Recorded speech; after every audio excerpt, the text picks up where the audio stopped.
Oh, geez, that 20. I don't even know if 20 minutes is enough time to like explain everything, but happy to stay as long as needed. Okay, we've already started, Patrick, and you look like a coin salesman. Your hair makes you look like somebody who is selling me coins. You disagree with Michael and Billy, who describe all of this as fiasco and shitcoin and everything else. They're very cynical. So, Billy, just explain to people, because this is Michael's second appearance on the program, but why are Patrick and Michael on with us? You like this to be an avenue to a lot of different viewpoints. Unfortunately, most of the people we invite on to have a counter viewpoint don't want to come on with us, but Patrick has agreed to be the smiling face and slick hair of what you have identified as shitcoin. I hope there's not snake oil in his hair, but nonetheless, unless he's sharing product with Francis Suarez. But we had Mike Bloomberg, not that Mike Bloomberg. You see him here now on the show with us some weeks ago. Mike is definitely, to say, as am I, a skeptic about the CitiCoins, MiamiCoin situation here. And Patrick replied to a post where we put up a clip from the Because Miami episode that Mike appeared on, and Patrick replied. Patrick is, I guess, are you a founder of MiamiCoin? So I know that you were at Stacks, and then you founded Freehold, and then CitiCoins, right? So CitiCoins is a community based project. I'm one of the core contributors and kind of like one of the core leads. But yeah, it's a community based project. There's no partnerships with any cities or anything like that. We just kind of like wanted to do something civic minded, and that's how we came along. Basically, what did Billy and Mike get wrong? I haven't listened to everything that they've said. I think well, first, Dan, thanks for having me on the show. I've been watching the show for a while, and also really love that you like call out the bullshit with ESPN like back in the day. So thanks for having me on. Thank you. I think basically there are kind of like two camps. There's like a camp that thinks everything crypto is a scam. And there's a camp that thinks, well, maybe 99% of crypto is a scam, but that 1% that's not a scam is actually really important, potentially civilization changing. So I'm in that latter camp. So I think I've been in the crypto space since 2012.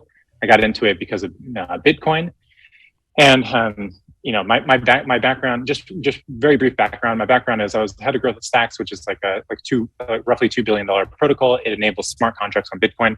This is useful for a new internet being created. Team is backed by Princeton PhDs in distributed systems. So I've been in the space for a long time.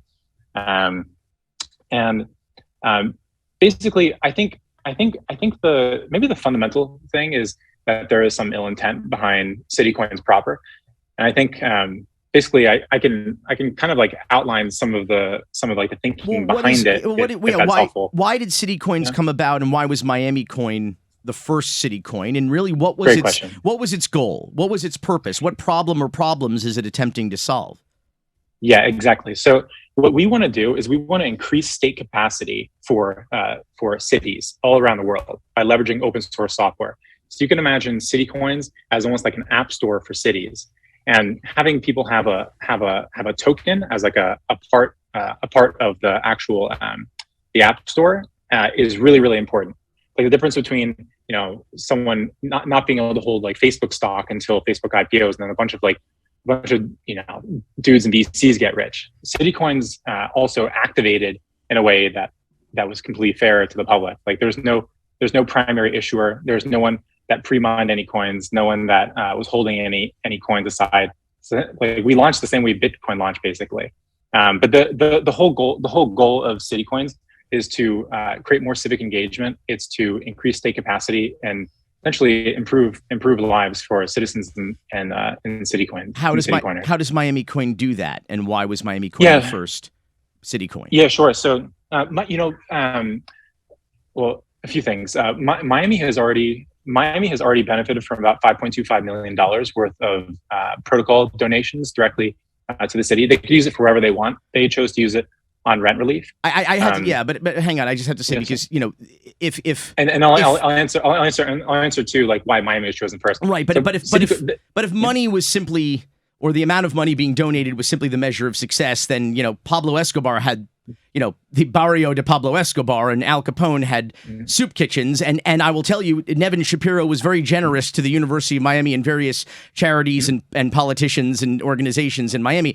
That's not the sole measure of success. I mean, you have people. No, of course not. But you have people who have bought in. I mean, listen, drug dealers could donate money to the city. I'm not suggesting that that's what you are. I'm saying, but that is as a metric for the legitimacy or the success of the operation, considering we're in the midst of a crypto a rebound this week where Ethereum and Bitcoin are up double digits. MiamiCoin is down over 7.5% this week, down 96% nearly since its all-time high. It's been a disaster. MiamiCoin, correct? But again, what I'm saying is that the idea that like the city's making money, but other people for this product that has no value or utility to that's where I'm confused. Hold on a second. I don't want to do any like Russell conjugation where we're putting like drug dealers next to open source protocols. Let me just sort of explain like let me answer your question. So the other thing is like there's been tons of digital artwork that's been minted within it with MiamiCoin. So this is a way of like local artists basically creating artwork and leveraging global markets in order to get off of subsistence level living. So there's been over $150,000 worth of artwork by locals that has been sold through MiamiCoin. There's also a Bitcoin dividend. So basically, like citizens of Miami will get Bitcoin as a function of the yield from the Miami's treasury. And Miami was chosen by the community because it say what you want of Suarez, like MiamiCoin is going to exist with or without Suarez. Like we're agnostic to the mayor. But Miami was a place where people were moving directly to. There was a lot of crypto action going there, and the community unanimously decided to activate it. We activated MiamiCoin without even talking to Suarez. Like we didn't know if he was going to say yes or no or whatever. Like politics aside, there's also like tons of Democrats that are asking for this, and I think I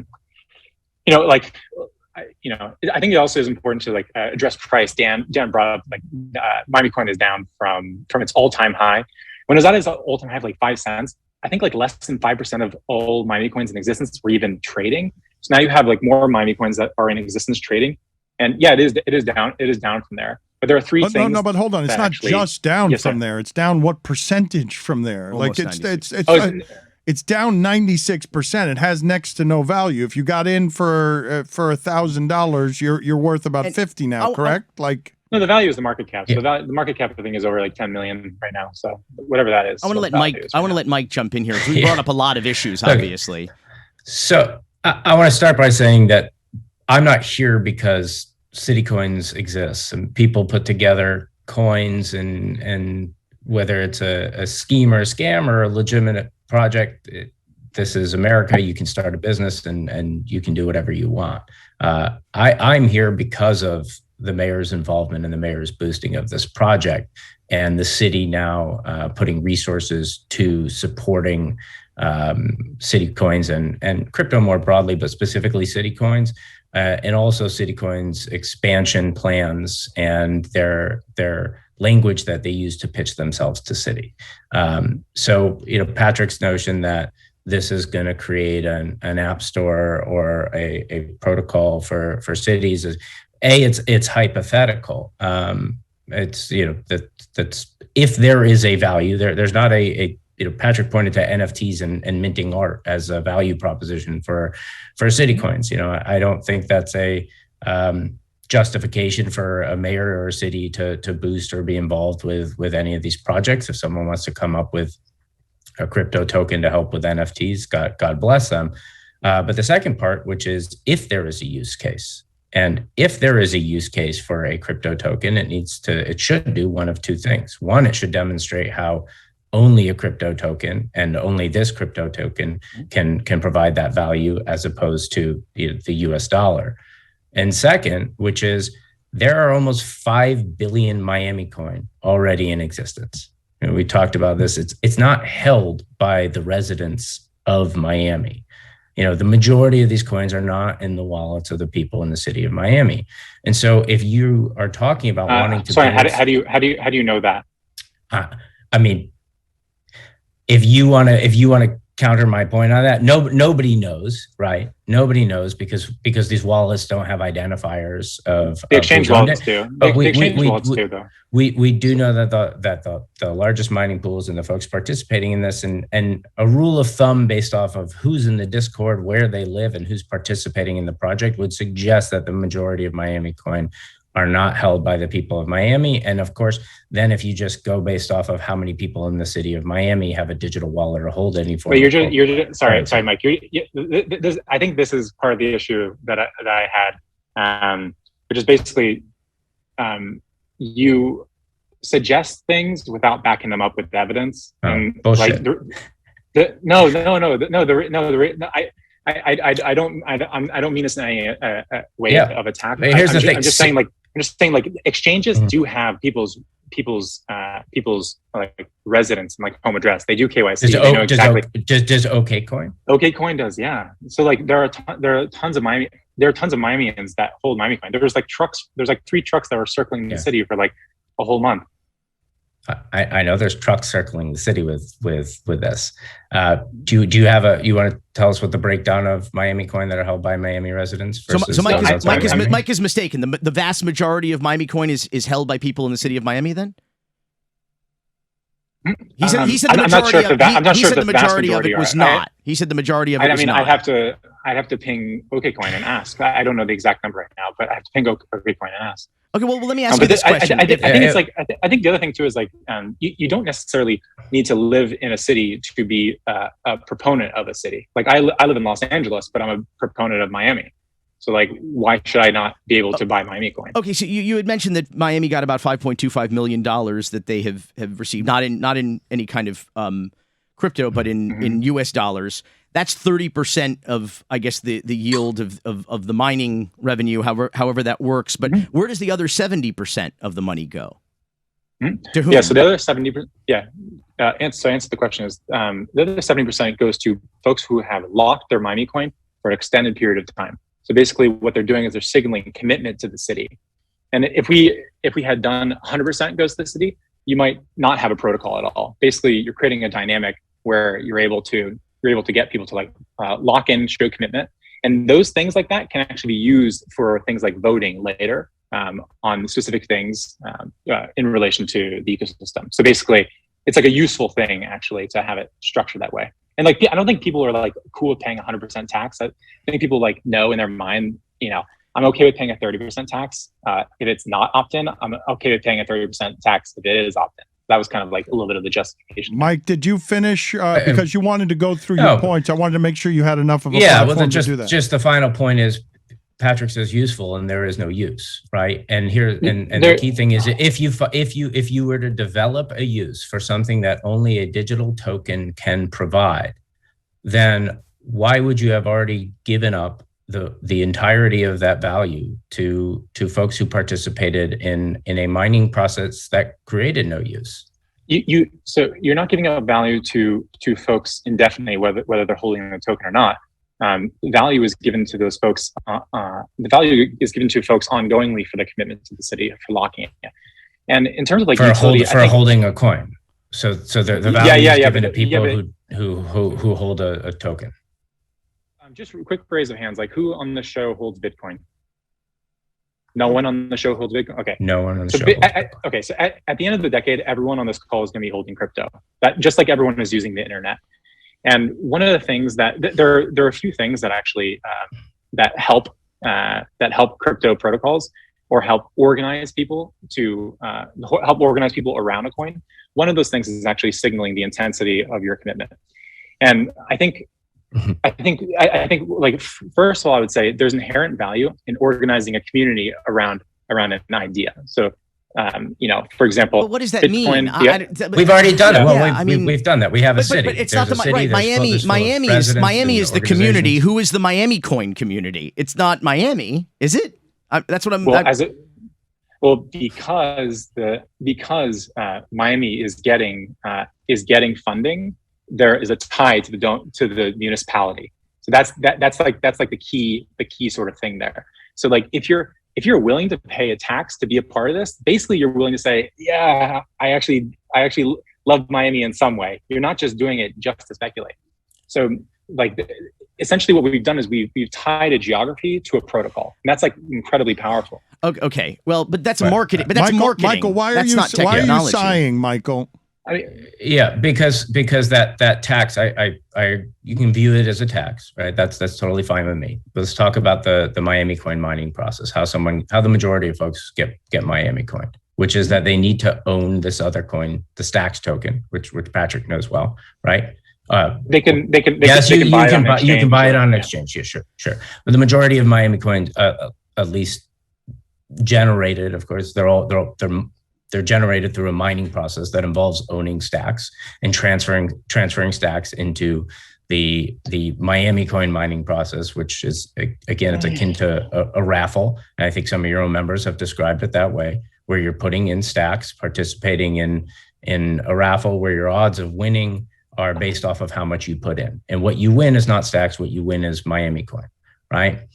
And so what's concerning to me is... One second, but before you get to that, the reason that we do that is because there's a consensus mechanism that already uses, that essentially establishes truth on the Stacks blockchain that we are allowing ourselves to upgrade to as a function of that. I understand that it's your consensus protocol for MiamiCoin, whereas Stacks operates the same way, in which you need to use Bitcoin to participate as a consensus protocol for Stacks. That's correct. So you have Bitcoin and you have Stacks and you have MiamiCoin.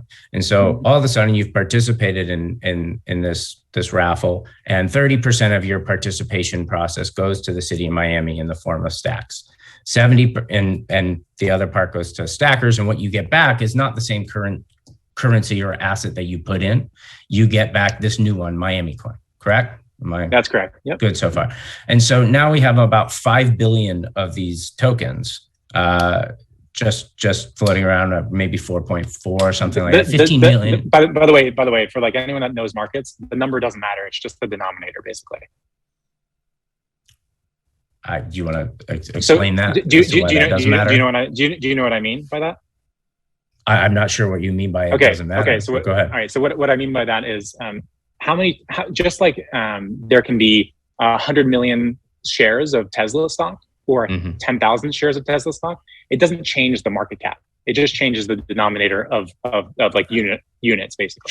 Sure, you could do essentially a MiamiCoin buyback that increases the value of each MiamiCoin by doing a split.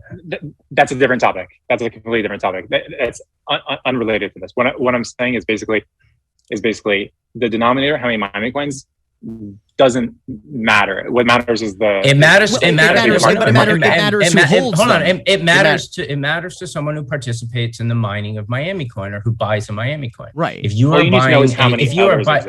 are buying a token at a penny today, and there are 15 million of them being produced every day, and there is not a value proposition for them, the value of your token is going to decline. And we've seen that now. We've seen that decline by 96% because there is no value to this. Okay, so again, we declined from 96% when there was only like 5% of total tokens that existed. You can essentially take, like, that is the all right. So I think there's some like quick education. Use the dollar. I mean, Bitcoin maxis love talking about the dollar and the dollar inflation. If you print more dollars, then you get less for your dollar, and so you keep printing and mining more MiamiCoin. Yeah, no one wants to use the dollar because they're 80% of all dollars in existence have been printed in the past 22 months. So if you want to essentially avoid taxation through inflation, which inflation is like inflation is probably over 10% at this point. Your dollars are losing value every single year. You don't want to be using... Don't put it in MiamiCoin because you would have lost 96%. I'd rather lose 7% than 96%. Okay, so 5% of the total people who bought in at 5 cents, if they were to continue holding down to this point, they would have lost 95%. The reason that is not actually a straightforward thing is because there was no there was no IPO with MiamiCoin. It started from a standing start with 0 coins, right? So coins had to get created in order to establish markets. When the market first was established, OKCoin listed when it had very small fraction of what total exists today.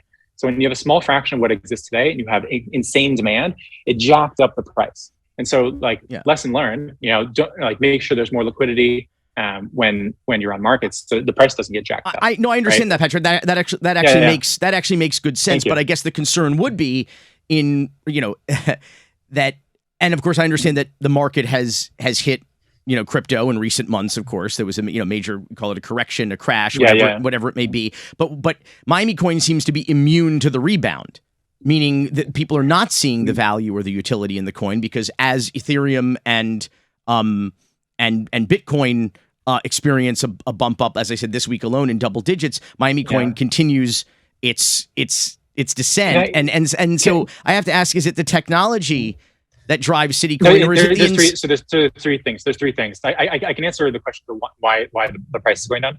I think, like, really candidly, first of all, like, no one likes to see price go down. That said, like, I really do think the score is going to take care of itself. There are three things that can affect the price. Basically, there's a percentage of people that when they mine, they sell. Those are just like essentially arbitrageurs, and they're just selling on the market. And the protocol upgrade we're doing to essentially eliminate those arbitrageurs. So we're just keeping people in. We're keeping mostly just people in who are just like all for it, and that's something that's really important. People in. People aren't allowed to sell. No, we're not locking people in. The second thing we're doing is we are, by the way, like, if you were like operating in like a scientific community, you wouldn't jump to conclusions that quickly. You would like. I'm trying to. I know, but like dude, you're like, it's about creating an opportunity for them or not. It's not about locking them in. I just want to like note that, like. Does it lock them in? This genuine question. I didn't understand what you're saying. I know. When you said you're eliminating the opportunity for them to sell. All right, cool. So the second thing is more exchanges coming online. Basically, there's a really small exchange. OKCoin is a very small exchange, and when new exchanges come online, basically that allows for more market participants to like buy and trade. If you have a really small exchange and everyone's just like bought MiamiCoin there, and there's a bunch of people who are like, yeah, I'm already on this other exchange, I'll just wait for it to come to this to buy it, then you literally have to wait for that exchange to come online before you can see price support. And the third thing is utility. So utility, as you mentioned, is incredibly important. I was previously head of growth of Stacks, which is like a $2 billion protocol. It's got hundreds of applications on it right now. Like, no denying that. I've seen this movie before. Stacks had no applications last year this time. And now it's like a massive protocol. So like, I've done this before. I know what I'm doing. This is the Stacks Accelerator. We have like dozens of teams in this accelerator who are building applications. How is this man hijacked our Zoom, hijacked our technology? How is this man and his MiamiCoin knocked all of our video offline so that he can advertise his mentors? But the thing of the matter, my question, Patrick, is the thing is you have to build utility. Like you can't just say. You can't just say, oh, all utility will begin day one. Like, you have to build it out. That's like, I don't know. I have utility. I have utility today for dollars. I understand that. But my problem is, listen, and I'm not trying to knock anybody's legitimate hustle. You need to. Any business needs growth. Any business needs. Sure. Any protocol needs community.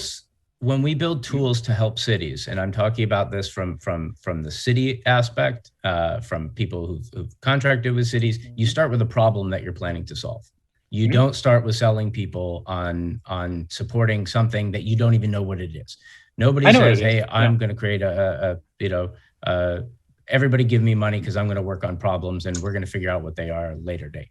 That's not how you build. That's not how you solve problems within a city. Is your company competitive with MiamiCoin? No, it's not. I work on what is New Cities? New Cities Foundation, where I'm an unpaid fellow, is a think tank that works with cities to help solve problems around the country and the world. Got it. So Patrick, to be fair, you profit from city coins. You benefit. I don't because he hasn't. There's lost 95%. Well, no, I meant theoretically he would. Stacks certainly does. Stacks stands to gain from this, and that was your previous. The only point I'm trying to make here is that when you're working with cities on solving a problem, this is the separation between city coins and the city of Miami, because at the end of the day, if Patrick wants to go, if Patrick and CityCoins are going this route, I'm not saying that they should stop or they need to stop. I mean, I disagree with some of their selling points and I wouldn't participate in it. But from the city angle, where these CIOs and these mayors really should be looking at this, is you don't start projects by, you start a project by saying, what is the problem that we want to solve? And you build tools to solve that specific problem. That's not what CityCoins is doing. And so that's the differentiator here. And Patrick, I did ask you at the top, what are the goals of CityCoin? What problems is it designed to solve? Yeah, thank you very much, Billy. So the goal, do you guys know the term state capacity? Mike, do you know that term? In what reference? What is the first one? No, just like the term state capacity. The state capacity only has one reference. Yeah, the state's ability to essentially do good things for their citizens. Right. So like this is a term that should be like walking knowledge that people who work with cities have. And so basically what state capacity means is, can the city have law and order? Can the city clean up trash? Can the city house the homeless? No. The answer is no. The city cannot do any of Miami things. cannot do any of those things. So how does MiamiCoins help that? Yeah, those are just some dimensions that a city can be measured with state capacity. Okay. There are other dimensions that I don't think are measured very well. So some things are like health, happiness, wealth, truth. And what we want to do is we want to essentially, what we are doing is we're creating an open source ecosystem where folks can program applications for the direct benefit of citizens. And so we've already done this with NFTs. Like that has been successful. You can't say it's not utility because it is utility. It's not even a matter of opinion. It's a statement of fact. But that's fine. So let artists create art. But what does that have to do with the city? Living. What does that have to do with the city? But if I were Mike's employer, I'd be like, you are spending so much time on this, like get back to work. And you're also spouting off like the wrong things. I agree. I would love to not be doing this anymore. I know. Please don't invite me back on the show. Billy, I don't want to be back on the show. But as long as you're pitching mayors that this is some value proposition to them, I have no stake. I don't make any money off of this. It's not a value game. It's a status to help game. them understand how you do solve problems and how you're playing. Problems. So there's two types of games you can play. You can play value. You can play status games. You can play wealth games. And you're playing a status game. Status games are zero sum games where you try to increase status by dunking on people or trying to cancel people or even going out of the way. Patrick, with all due respect, this all just sounds like buzzwords and pitch words. I'm just trying to understand how I want to know why it sounds like you haven't figured this thing out yet, but yet we have a mayor, and mayors plural, not just Francis Suarez. You have Eric Adams, you have other, it's not just Republicans. Yeah. I understand this is not a partisan game. Yeah. So I'm trying to understand how it benefits Miami. Mayors don't have to opt in. By the way, okay, this is a community-run project. Mayors do not have to opt into it. Does Francis Suarez have any MiamiCoin in his crypto wallet?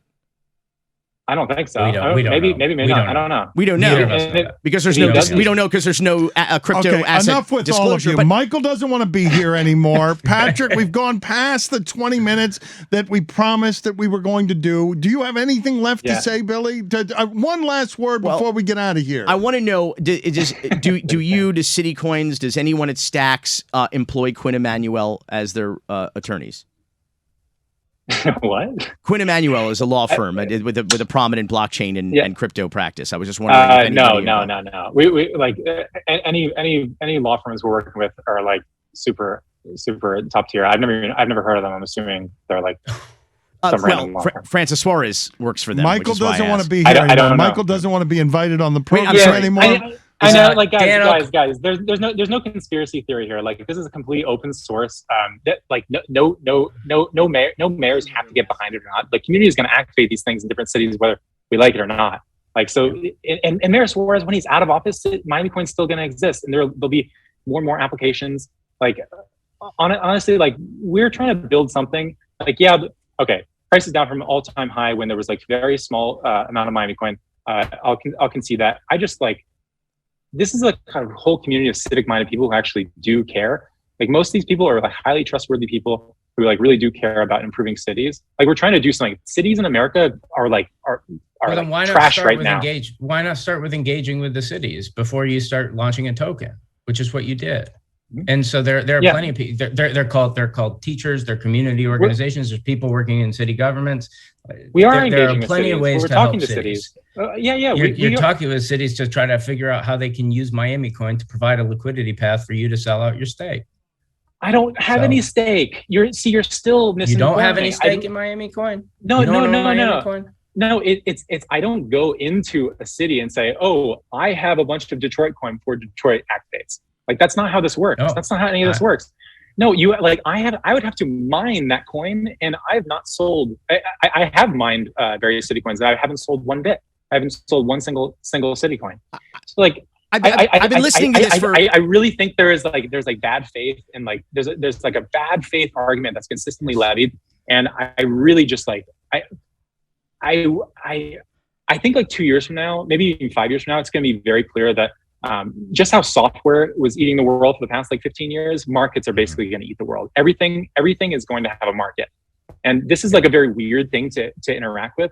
And I know it's easy to be pessimist. Pessimists get to be right in the short term, but it's not actually like, you're not actually benefiting cities by trying to take down city coins. Like we're literally just a civic-minded community that is trying to. I'm not trying to take down. I'm trying to understand how CityCoin is trying to help, and you've had a lot of time to explain it to laymen and to in layman's terms, and I understand the value. You said you referred to tying it into a geography. I would say it's just the marketing value of tying a brand into a city, because you get to tie in, you get to market towards civic pride, you get to market toward, and Miami's a very hot market, and to have your brand associated with it is obviously beneficial, but it doesn't. But you get to donate to the city too, which is nice. Like you actually get to. It's like an opt-in. Anybody can donate. Anybody can donate to the city. To me, it sounds even shadier when you're donating money from a product that's losing value to its holders. If it loses 96% of its value, Billy, if you will donate $5,000 to the city of Miami, I will match you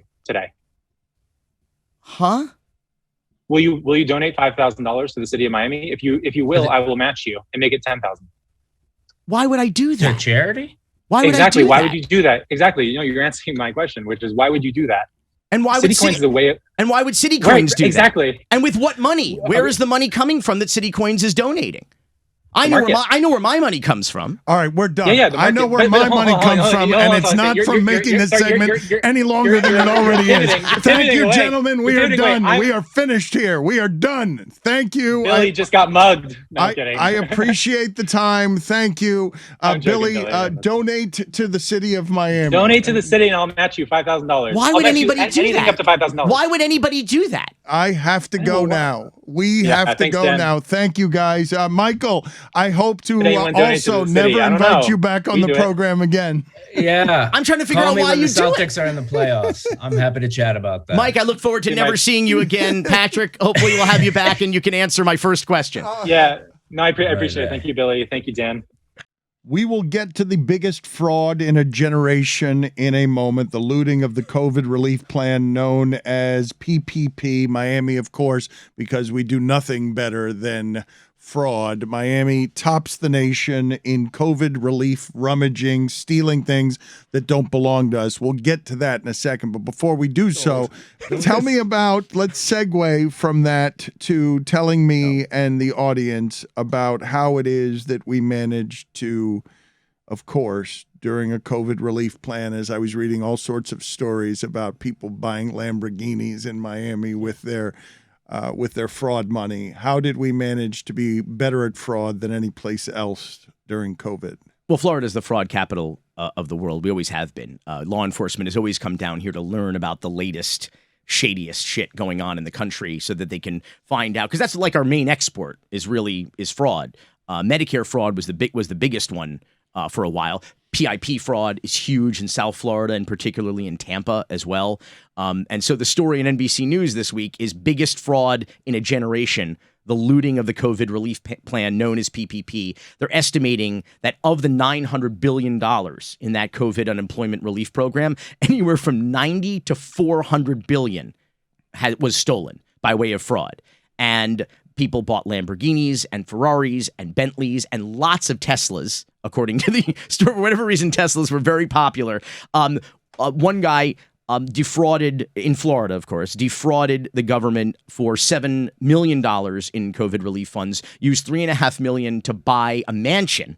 I think they might have even customized this mansion. He claimed he had a company with 400 employees who were out of work and needed to be paid. He had zero employees. But the best quote in this entire NBC News story, which should come as a shock to literally no one, is, quote, "One of the centers of the fraud is Miami," end quote. We have people who got $3.9 million fraudulently, bought a $318,000 Lamborghini. A guy who got $7.2 million to buy a 12,000 square foot mansion, a Lincoln Navigator, a Maserati, and a Mercedes. I mean, he outfitted this whole lifestyle by defrauding COVID relief money. And again, not a shocker. This is basically what we do here. It still is shocking, though, Billy. It's not. It's not. You can try and normalize it, or Miami can be so great at it that it gets normalized. But those numbers are shocking. Well, but this is what happens. COVID was set up not dissimilar to Medicare. So when you make a Medicare claim, just like when you made a COVID claim, the priority is in getting the money out to help people, not to investigate in advance the veracity of these claims. So what the federal government does is they just issue the check. You basically are filling out a form where you're swearing that these facts are true. And so they just issue the check. And then what happens later is they have to investigate and figure out whether or not it went astray. So Miami for a while, and this was happening all over the country. You had one address, for example, in one city that received 1,200, or was used by 1,200 different companies to get COVID fraud, COVID fraud, but get COVID unemployment claims. But we used to do that all the time here in Miami. You would have a room where a little lady would sit behind a desk all day, and it would be surrounded 400 mailboxes. Yeah, it would be surrounded by 400 mailboxes, and the mailman would just come in with Medicare checks and just fill every single slot. And Miami, Dade County, was number one for elderly AIDS patients in the country. We had more AIDS medication and treatment than the rest of the country put together in a predominantly elderly population. Fraudulent claims, of course. We had penis pumps being paid for by the federal government going to female patients. Extraordinary amounts of this money went to Cuba, in fact. The Castro regime allegedly trained people to come to basically pretend to defect to Miami, defraud the federal government to the tune of tens or hundreds of millions of dollars, and then abscond with those ill-gotten gains and pay their tithe back to the Castro regime. A fascinating scheme to basically usurp the embargo and profit and get aid from the federal government of the United States. Fascinating, but that's what we do. We sort of export fuckery. That's whether it's fraud, whether it's bad laws, whether it's bad lawmakers, bad politicians. We just kind of export this kind of bullshit to the rest of the country. Speaking of bad legislation, the Oscars obviously were dominated, and the conversation was dominated by what happened between Will Smith and Chris Rock. What happened? But your take on the Oscars and the handling of the "Don't Say Gay" legislation that Florida has been a leader on. Yeah, the opening monologue by the three hosts of the show, Regina Hall and Wanda Sykes and Amy Schumer. Right up front, I think it was like their closing joke of the opening monologue. So pretty prominent placement. They took a pot shot at at Florida, and specifically the "Don't Say Gay" bill. I think they said something like, "Oh, we're gonna have a great night tonight, and if you're, for the people down in Florida, we're gonna have a gay night." And they just started chanting "gay, gay, gay," much to the delight of the audience at the Dolby Theater in Hollywood, California. And we deserve it. I mean, we deserve to be called out for our Florida fuckery. And Governor Ron DeSantis signed that law this week at a school surrounded by young children. And I know we're going to get a lot, as we always do, of these read the bill complaints. Spoiler alert, everybody telling you to read the bill or that's not what the bill says has not read the bill. I've read the bill. It's only 7 pages, including its preamble, and it's abundantly clear what it intends to do, and it is deliberately vague where it wants to be, so as to kind of kick the can to the courts. But the bottom line is the legislative intent is perfectly clear, and it doesn't just affect grades K through 3. That's bullshit. The governor made it quite clear that it also affects all grades. Because the curriculum has to be, as they say, age appropriate without defining what that means. And what it really means is, first of all, sex education is not taught in K through 3 anyway. So on that subject, it's a moot point. But the law was successful in that it has transmitted a message to children that they cannot have conversations with their teachers, with their school counselors, with people that they spend more time every day with than their own parents, and who they may even trust and be more prone to open up to than their parents. They cannot have those conversations with those teachers. Do not say gay. Do not come to your teachers with questions about not sex, but your identity and who you are and how you feel inside. Not about sex, but about who you are as a person when you're young and you're finding yourself. I know that, Gabrielle Union and Dwayne Wade told me themselves that when Zaya was 3, they started to get a sense that maybe she was finding herself or she was different, and they had to learn how to deal with that as loving and understanding. You parents. have connected with them, correct? You've been wanting to connect with them to see where and how they can use their power in the state of Florida because this is a personal thing to them. Let me tell you, they say don't meet your heroes because they'll disappoint you or break your heart. Gabrielle Union and Dwayne Wade are the real deal. They are the people you think they are, and they're the people that you want them they're trying. to be. They are trying. They're extraordinary. They're fighting, and they're leaders, and they're strong. Gabrielle Union just had a Disney Plus movie come out, and she was on the red carpet of that premiere, and she spoke out. She spoke out against the Don't Say Gay law, and she spoke out about the Disney, the company, and the CEO, and that they needed to exert more. The joke always was that Disney's the real governor of Florida. That's been the joke for decades. And yet they didn't do enough, really, to a company that has been so inclusive that it has. It's a wait a minute. Disney didn't do the right thing here in Florida. Come on. Listen, they've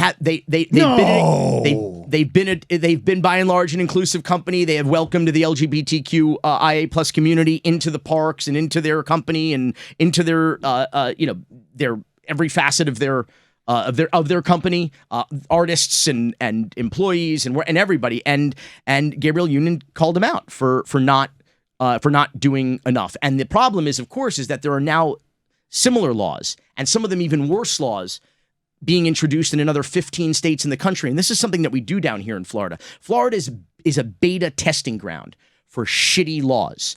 This has been true since Jeb Bush was the governor. So since, basically, the last 22 plus years, since the late 90s, early zeros. Well, you say all the time, ignore what's happening here at your own peril because it happens here 20 years before it happens elsewhere. The Florida of today is the America of tomorrow. We had the NRA. The lobbyist for the NRA came to Florida and wrote a law herself called the Stand Your Ground Law and basically just handed it to some Republican lawmakers who copied and pasted the language, introduced it, and it was signed into law.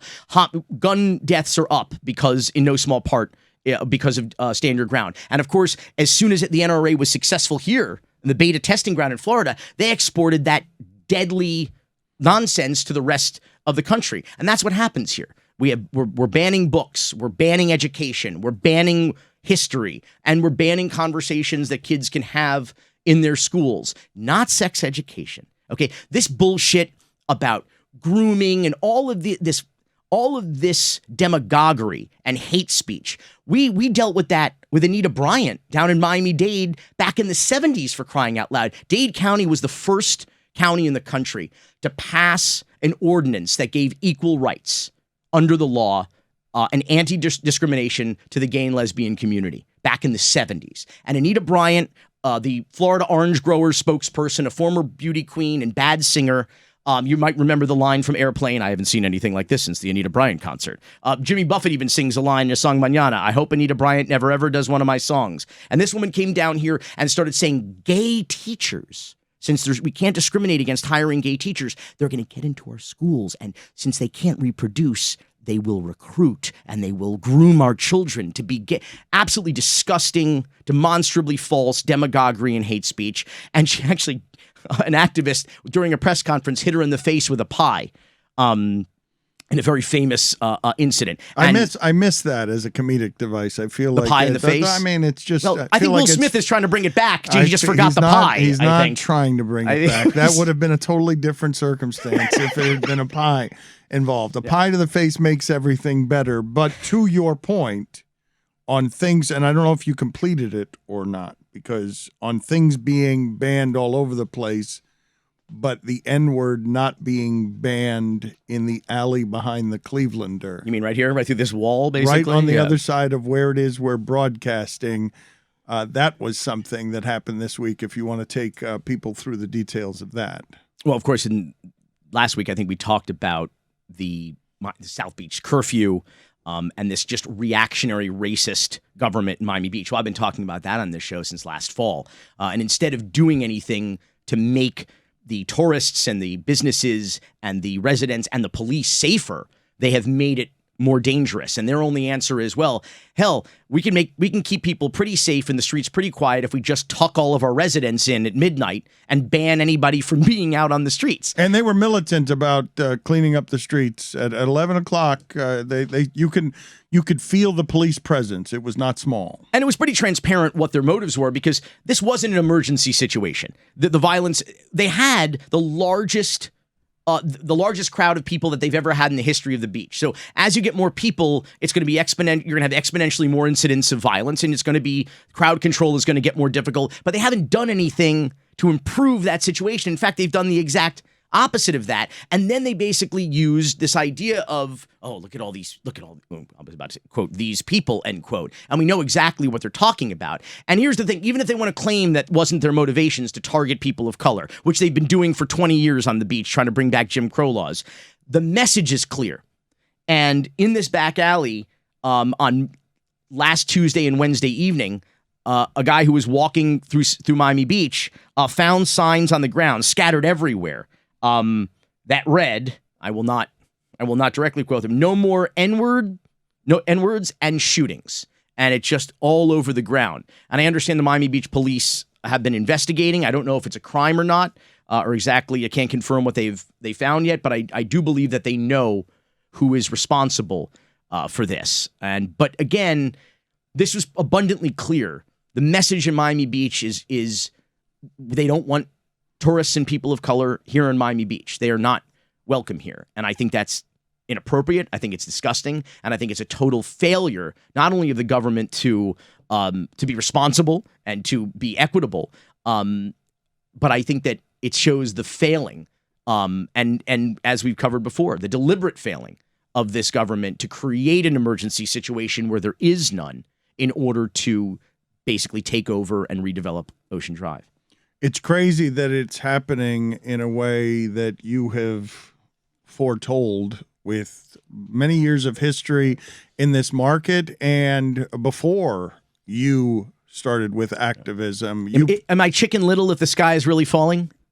You did it with the Marlins Stadium deal, and you're doing it now as we see this area actively blighted in a way that can only be determined to be on purpose. And I'm assuming, like everything else with all the real estate fraud and deals around here, with the intent that you suggest, which is to knock down all the history and Art Deco here and just create another canyon in 10 years after you've actively turned this parcel of land, a very nice piece of real estate that would be probably a hell of a lot more valuable than it presently is with new structures. 10 years from now, there'll be LeBatard towers right here on this space. They will not be here, I can assure you. Joe Carollo, they will not be here on 10th and Ocean, is what I should say. Joe Carollo is somebody we talk about a lot around here on Because Miami. Again, in a few minutes, we will get to an argument where we present the other side on MiamiCoin. We try. On shitcoin with a couple of people who disagree about it. But Joe Carollo had a, 6 or 7 minute rant about climate change. If any of us here are 10 years from now for towers because climate change hasn't destroyed everything in South Florida, Joe Carollo was saying what? Our favorite city commissioner during a 7-minute screed. Commissioner Como Mierda, Joe Carollo, the racist, wife-beating, anti-Semitic, red-baiting demagogue. I'm pretty immune to his psychotic narcissistic, sociopathic stream of consciousness rants. We've been hearing them since the 70s from the dais in the city of Miami. But this one was special. It was just special. There was a group of concerned young people, many of them college students, and I think perhaps younger, in the city of Miami who came to speak on behalf of an item on the agenda to add some youths to the Miami Climate Committee. So not necessarily just people of age, but getting people who have a stake in the future, who are concerned about their future, not only concerned about the planet, but the city in particular, which is one of the most vulnerable, and has, I think it's in the top 2 or 3 now for waterfront proper, the value of waterfront property that is vulnerable to sea level rise. And this is not some sort of science fiction. We had an expert on here who has been observing it with his own eyes for decades now. It is happening. And it is happening faster here in Miami Beach and in the city of Miami. And out of nowhere, he just goes on this 7-minute climate change denying rant where he tells these kids, none of you are going to have to worry about climate change because you won't be around for climate change. And you think the people in Ukraine care about climate change.